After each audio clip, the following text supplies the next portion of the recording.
Der erste Teil von der Tafel als folgendes Verzeichnis niedergeschrieben.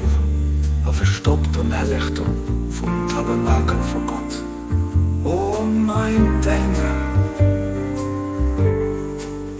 dürfte ewige Herrschaft nicht op für etwas Vergängliches, aber verwerf nicht die himmlisch Souveränität für ein irdisch Verlangen, dat hij als de Fluss vom ewigen Leben, den aus der Urklau von der Vierde vom Albanherzen gefläßt.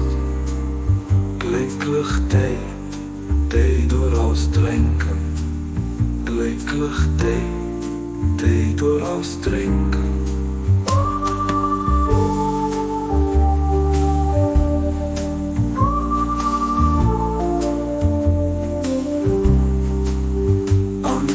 Erste Zeil von der Tafel als folgendes abgezeichnet, an niedergeschrieben, verstoppt am Heiligtum vom Tabernakel von Gott. O mein Engel, gib die ewige Herrschaft nicht op für etwas Vergängliches, verwerf nicht die himmlisch Souveränität für ein irdisch Verlangen, dat hij als de Fluss vom ewigen Leben, den aus der Urklau von der Vierde vom Albanherzen gefläßt.